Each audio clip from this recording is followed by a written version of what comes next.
کہ امام حسن کی جب شہادت ہوئی تو آپ کی شہادت کے موقع پر آپ کے جنازہ پر تیر چلائے گئے، وہ تیر کس کے حکم پر چلائے گئے اور لوگ جو چلا رہے تھے وہ کون تھے؟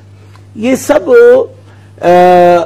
اپنے اندر سے ان کے پیدا، کیونکہ کسی کو بھی عزت کے ساتھ دنیا سے رخصت ہونا یہ دیکھنا نہیں چاہتے۔ امام حسن مجتبی کا جنازہ پر کسی نے تیر نہیں چلائے۔ امام حسن مجتبی کی نماز جنازہ ہی سعید بن عاص نے، جو گورنر تھے اس وقت مدینہ منورہ میں بنو امیہ کی طرف سے، انہوں نے پڑھایا ہے۔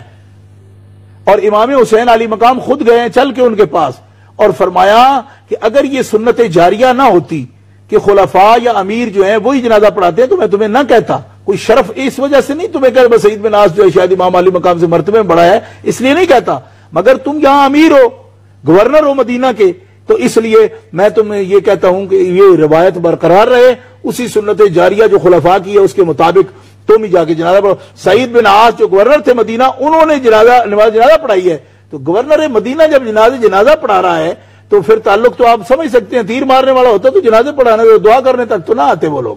پھر یہ بات ہے کہ دیکھیں نبی پاک علیہ السلام جس حجرہ مبارک میں دفن ہے، یار لوگوں کو بڑا غصہ آتا ہے اس پر، وہاں کیوں نہیں دفن ہوئے، وہاں کیوں نہیں دفن ہوئے۔ وہاں دفن ہونے کا مسئلہ یہ ہے کہ ایک قبر کی جگہ ہے، اور سرکار فرما چکے ہیں کہ وہ عیسیٰ علیہ السلام کے لیے قبر کی جگہ ہے۔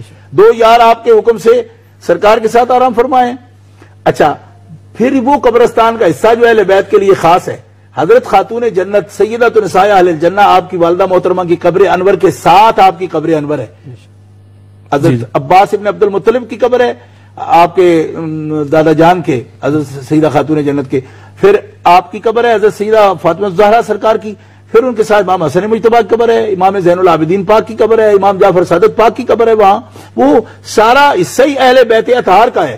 تو کیا دنیا میں کوئی شخص یہ کہہ سکتا ہے کہ وہ اپنی والدہ مکرمہ کے ساتھ قبر کو ناپسند کرتے ہوں؟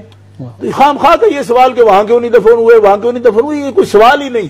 اس لیے کہ یہ سوال تب تھا جب آپ کچھ اس طرح کی بات فرماتے، تو اس طرح کی بات فرمائی جاتی اور پھر اس طرح کو کوئی مسئلہ پیدا ہوتا۔ ایسا کچھ مسئلہ نہیں۔ وہ امام حسین علی مقام سرکار نے اپنے پسند کے مطابق والدہ طیبہ ان کی جو ہے ان کے پہلو میں ان کی قبر انور بنائی ہے، اور وہ آپ جانتے ہیں کہ کتنا وہ عرش مقام میں اس کو سمجھتا ہوں جہاں جناب امام آرام فرما رہے ہیں اور مسلمانوں کو زیارت کا شرف حاصل ہو رہا ہے۔ اور یہ اس وقت جو میں نے حوالہ سعید بن عاص والا دیا ہے اس الغابہ میرے سامنے پڑھی، ابن اسیر نے اس کو لکھا ہے، سعید بن عاص بغیر یہ پورا میں سامنے پڑھ رہا ہوں اپنے، دیکھا جا سکتا۔